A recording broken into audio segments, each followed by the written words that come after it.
Hi, everybody. Claudia here from Fluffy Cow Coffee.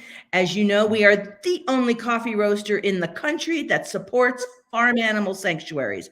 And we do this because we love animals and we love everybody who works in this world of farm animal sanctuary. And today we're with our partner sanctuary of the week for our fundraiser of the week, because we have week-long online fundraisers where we donate $2.50 for every item sold on the website during the course of the week. The following Monday, we write checks, and it's my favorite day of the week. So today we're here with the lovely Holly from Potbelly Haven Rescue at Color of Heaven Farm. Hi, Holly. How are you? Good. How are you? Excellent. Now, of course, the first thing I have to ask is, at Color of Heaven Farm, Potbelly Haven Rescue at Color, wait, why I guess the farm's name is Color of Heaven? Yeah, so we had the farm for 12 years and we named the farm after our horse. We bought the farm so we could move our horse to live with us, and we named it, his paperwork says Color of Heaven Farm. So we named it after him. And then we became a rescue only two years ago. So we had to name our rescue. So Potbelly of Haven was taken already. So I was like, well, we'll just call it at Color of Heaven Farm. Okay. Well, I'm not going to do that because it's too many words to say. It's too many. So I'm going to call it Potbelly Haven. Yeah, that's perfect. Excellent. Now tell us all about Potbelly Haven. Where are you located? How, tell me about your residents. Tell me about your mission. Tell me about, all those things. Okay, so we're in New Jersey in Hunterdon County, which is pretty much a rural area in New Jersey. We have 8 acres, and like I said, we bought the farm about 12 years ago, and then we rescued a pig accidentally. Like, there was a pig that needed a home, and I'm like, oh, I'll take the pig, and it was just going to be one pig to live here. Right. And when we got the pig, we found out what pigs are truly like, how smart they are, how affectionate they are. So then we were asked to take other pigs, and we started taking in more pigs. So, we didn't really have a clear mission in the beginning, and we would like to expand our mission. But right now we just, house unwanted pigs and educate people. So we do go to schools.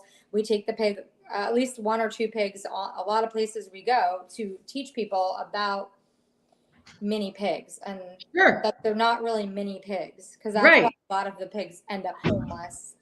Eventually we would like to start working with another local nonprofit that works with veterans or families that need to reconnect, and maybe they can come here and spend time with the pigs and maybe help with building shelter. But we're not at that point yet. We're getting close to that point. Great. So right now we're just settling in with having 21 pigs on our property, not to mention the other 50 animals we have. Okay. All right. So you have 21 pigs. Are they all or mostly potbellies? Yeah, we have a Cooney, which is a rare breed, and then the rest are different variations of potbellies. Some might be mixed with Juliana. We don't really know much about some of their backgrounds to know. Do they typically come from individuals who think it'll be fun to have a pig, and then the pig gets too big and they're like, what the hell did I do? We have about 3 or 4 from them, and then we have probably individuals that didn't ask us. One was abandoned on a farm, just left there when the people moved out. So probably because of that reason, but we didn't even know his name. We have a couple that were in a hoarding situation from an abuser who was banned in our state from owning animals. Actually went to jail, got out of jail, didn't care about the ban, accumulated more animals. Gross. Yeah, gross. It's terrible. They were in terrible living conditions. Awful. So, okay, so you have 21 pigs, and are they 500 pounds each? No, they're anywhere. We have a couple that are small, probably because they were underfed by the breeders or given to the people too young and told they were micro pigs. So we have a couple that are 50 to 60 pounds, which is a little unusual. Most are between 100 and 300 pounds. Some are on diets because they came to us very overweight too. So they're not supposed to be. 500 is a very overweight pig, generally speaking. Yeah. So, what's a good weight for a pig? Probably like around 100 to 150 pounds. It depends on how tall they grow and how long they are too. But you don't. It's more about their body type. You don't want to see a belly hanging down, touching the ground. They're supposed to be kind of straight, Okay. and the the shape of the behind. There's a chart and shows you like what their body should look like. You don't want Okay. too thin or too fat. We didn't know that when we first got our first couple pigs, and they were overweight. The vet yelled at us. And we're like, we just got them. We don't even know. So I'm trying now to do we a good know. thing here. I'm trying to do a good thing here, damn it. Yeah, now we know. So when they Yeah. come to us fat, they go on diets. There is really no such thing as a micro pig, right? No, there's no such thing. That's all lies to sell pigs for $1,000, and then, you know, the pigs grow to be 100 pounds and they're in an apartment, and the people are like, Right. Yeah. Right. So tell me about the other animals at the farm. So we have two donkeys. One Uh-huh. was going to slaughter, so I Mm-hmm. took that from a kill pen years Mm-hmm. ago. Before we always rescued animals, although we weren't a 501c3 at that point. I always Right. tried to do that. So the one donkey, then we got another donkey that passed away. So I found this donkey a friend. This one came from somewhere, 45 minutes away to be friends with my other. So we have two donkeys. Mm-hmm. And we don't really know much about their background either. We have Mm-hmm. chickens, which probably aren't rescues. They're like, ones we hatched or whatever. But then we have two horses. One we adopted from the Standard Bred Association, which up. So we have one of those here. The one that we got that we named our farm after was from a divorce. They couldn't keep the horse out during their divorce. Mm-hmm. We have goats, 4 goats, 2 ducks. We have a turtle, a bearded dragon that needed a home, and then we have about 15 cats, all that were found or dropped off, or at my business I found cats. So Yep.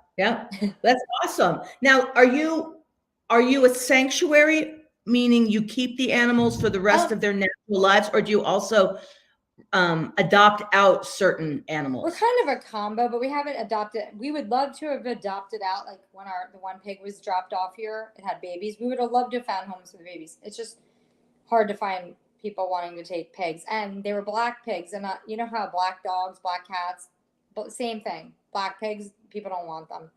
Right. So we would adopt out, but most of them were they live here for the rest of their life, pretty much, the ones we have. Plus my husband falls in love with them, and then he doesn't want to get rid of them. So tell me a little bit about what you hope for in the future. Do you hope to grow? Do you hope to, I mean, I love this concept of having people come out to the farm and as a means of therapy.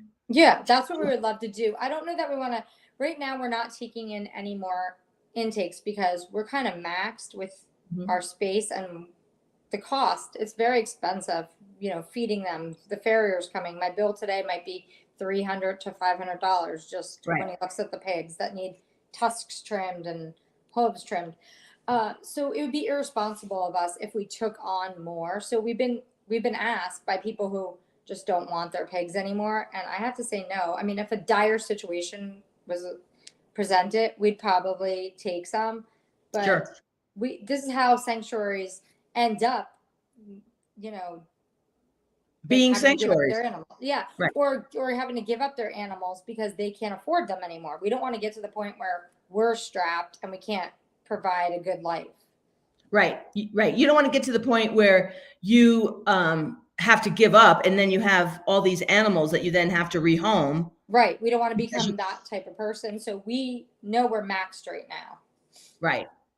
So tell me a little bit. So just to let your fan base know, the way this works is we have a fundraiser with you for the entire week. Today's Wednesday. The fundraiser started Monday morning. It ends Sunday at midnight. And we donate $2.50 for every single item sold on the website during the course of the fundraiser to Potbelly Haven. So the key is to get people, even if you don't drink coffee, out there to buy on the website to support you, and also to remind people, we want to definitely tell them that our coffee, and you can attest to it, Holly, because you love the coffee. The coffee is really good coffee. It's probably the best coffee I've ever had. I used to get my coffee shipped from Puerto Rico, and now it's coming from you, because this was and I said to my daughter, I said, the coffee's really good. She goes, is that the one you've been making all week? And I said, yes. She goes, it is good. Yeah, it's really good. It's really good coffee. I drink it every day. And so anyway, even if you don't drink coffee, we have really cute mugs. We have really cute swag. We have species specific things. And we're about to launch, we're rebranding Fluffy Cow, and we're going to launch new bags in the next couple of weeks. So the next time we do this, we're going to have adorable bags where on each roast has baby illustrations of a species. So baby chickens, baby goats, baby pigs, baby cows, baby horses, baby donkeys. So cute. I can't stand it. So it's going to be super fun. But in the meantime, our current bags are, who cares? The coffee's fantastic. Buy the coffee. Get a subscription. If you get a subscription, we'll donate to you every time those people get their subscription. So yay on that. So our job for the next few days, Holly, is to get the word out and get people to buy on the website so I can write you a big old check on Monday. Yes. And I'm posting about it every day. So you're doing a good job, Hal. You're doing a really good job. I'm on it. I'm watching you. We're posting too. Everybody's doing a great job. Now, Holly, tell me, like, what kind of impact would $200 to $300 have on Potbelly Haven? Would probably help pay that furrier bill. Yeah, the bill today might be just that amount, and that's probably, I'm thinking that's about 2 months worth of food for these pigs. I spend about $150 a month just on pellets, not their treats. They get watermelon, carrots, apples, but just alone, their bags, because pigs really only eat like half a cup a day of pellets. People think they get fed a lot, but so I go through about $150 worth of food. Sorry, my dog is barking. Don't worry about it. Don't worry about it. My farrier probably just pulled in. I think that's probably right. So, all right. So, Holly, because you're farriers there, we'll wrap this up, but we're going to do a call to action. Make sure that we both spread the word. We have 4.5 more days. We got time. So we'll spread the word. We'll get people to buy so I can write you a big old check on Monday, because I want to feed your pigs for 2 months. Yes, they're amazing, and they love to be fed. They're food driven. That's right. Who doesn't love to be fed? All right, Holly. All right, fingers crossed. Let's do a great job, and let's feed those pigs. Yes, thank you so much. All righty. Now you have a great weekend, and don't swelter too much. Okay, thank you. Thanks. It's hot here. They're in pools all day long, these pigs. They're swimming. I bet. Yeah, I bet. It's hot. Yes. All right. It's so good to talk to you, and I have a great weekend, and fingers crossed I write you a big check on Monday. All right. Thank you so much. Okay. Bye, Holly. Bye. Bye. Oh.